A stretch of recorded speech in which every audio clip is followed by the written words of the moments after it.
That first set was not from 1988, but the next one will be.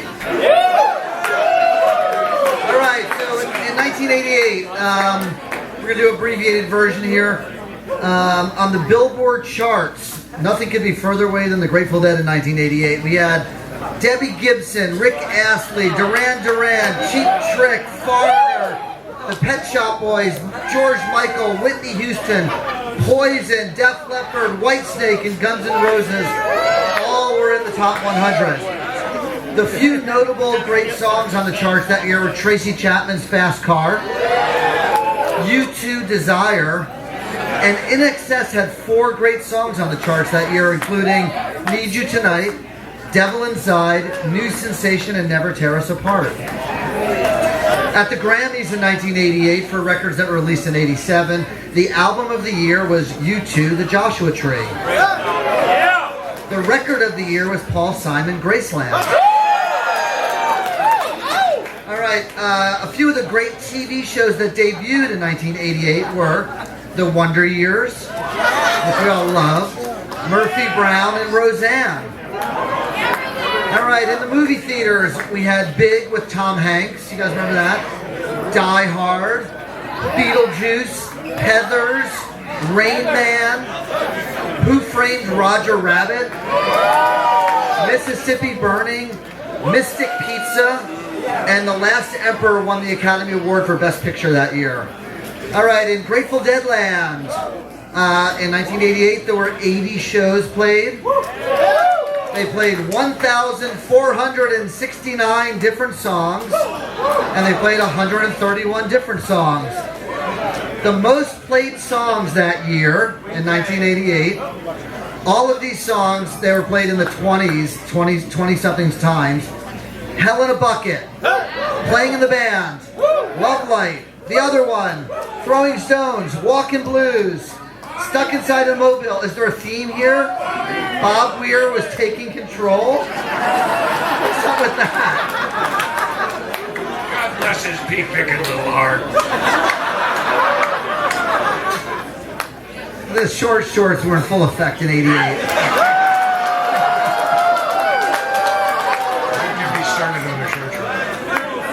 But there were 13 Morty Dudes in 1988. All right, so in 1988, the year started off. It's awfully loud back there. Well, we'll just be louder. Okay. In 1988, the year started off with a letter written to Deadheads by Robert Hunter. I'm going to read a portion of that letter. Here we are, sitting on top of the world. Big record, open doors, and lots of steaming plans. This raises the question of who we are. The answer is partly us, partly you. Our part is to provide the music and logistics of the Grateful Dead experience.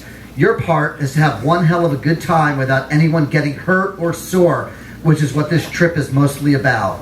Our current situation demands that we provide our part to growing numbers who are beginning to catch on to what you knew all along.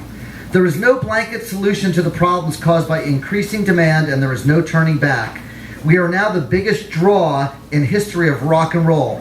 That's not a self-congratulatory statement, rather a bold fact showing the seriousness of our logistical problem. The good old days when we were your personal minstrels have been overshadowed by a new reality which must be addressed. We are not a political, religious, nor a grassroots movement, not a counterculture, drug culture, nor the latest big shake, snatch and run glamour act. We are a symbiotic fun machine designed to get 10,000 or more heads straight at a pop. The letter goes on and on. It went on to lay down a few guidelines about vending outside the shows. It urged people to behave responsibly and respectfully through this unexpected era of mega deaddom.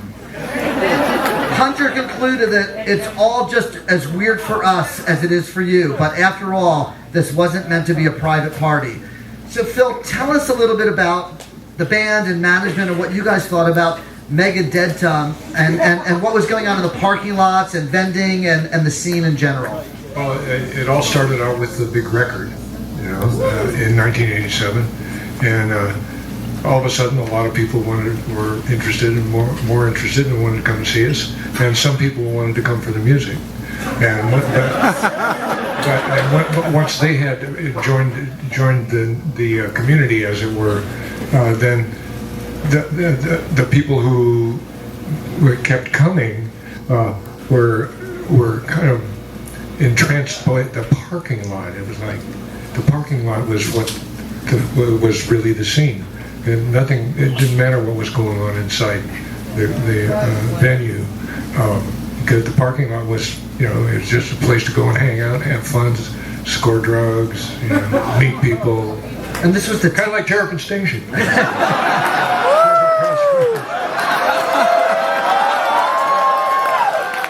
a lot bigger. So the ticketless problem. There could be, you could be playing an arena of 20,000 people, and there would be 10,000 people, 5,000 people outside in the parking lot having a great time, I'm sure, but also doing lots of drugs like nitrous, for instance, which it doesn't make for a very harmonious, warm experience with your fellow man, and that turned out to be the biggest problem. Actually, was the amount of nitrous that was. It had turned into like big business. People were charging $5 a balloon. Yeah, more than that back then or now? Yeah. Inflation. Hey, I don't want to hear about it. Because. Anyway, so nitrous was a big problem, and it was mostly, though, as I saw it, the attitude of the people who, they weren't coming there to be part of a community like you guys do. They weren't coming there to experience a harmonious liftoff, if you will, with thousands of your kindred spirits. They were coming there. They were coming there to party and get as fucked up as they can. And see what happens. No intention of seeing the music. Yeah. So but what can we do? And those folks that were coming, they obviously there was no email, no internet back then. So the letter that Hunter wrote wasn't even reaching those people because they weren't calling the Grateful Dead hotline, or they weren't on the mailing list and getting that in the mail. Yeah. It was a mailed letter. We tried in various ways to regulate the parking lot scene. Trying to shut down bootleg merchandisers and stuff, but the mom and pop Grateful Dead T-shirt vendors and stuff were all getting swept up in that, and we couldn't do that. So pretty much it all failed, and we never could regulate it. I don't think we had lots of problems, and then of course in the last years people started deciding to crash the gates just for fun, not because they wanted to come in and hear the music, because they could. They could be involved. So it got pretty ugly, and it never got any better. So that's what Mega Dead Dumb was all about, and it sucked shit. And then you guys were aware of undercover police in parking lots. Yeah, well, that was always there, but and we tried to warn everybody, hey, just so you know, that guy you're buying that from might be the heat. What was the line? I think it was an Electric Kool-Aid acid test. The shiny FBI shoes, right? So tie-dyes and patch jeans with shiny FBI shoes. Yeah, you always look at the shoes. Right. Right. So another, you guys thought about maybe going into some markets that you hadn't played before, because that might solve the problem? Yeah, we tried that. And nobody came. We hadn't played there for so long everybody forgot about us. Texas, Louisiana, Florida. Which we were never really big in anyway. So, Foolish Heart was new in 1988, which was immediately beloved by all, but Victim or the Crime, a weird song. I think Garcia had some pretty strong words about that. Yeah, I believed he described it as hideous, which I don't actually remember. That's pretty much how I felt about it. But it's funny. Bob is such a stubborn guy, you know, and he kind of like fed on all that opposition. You know? He just kept playing the song and playing the song, and we finally got so we could kind of play it, you know. And it wouldn't have been that bad a performance of the song, but I'm on record somewhere as vowing that while I detested the song, I would defend to the death Bob's right to sing it with the Grateful Dead.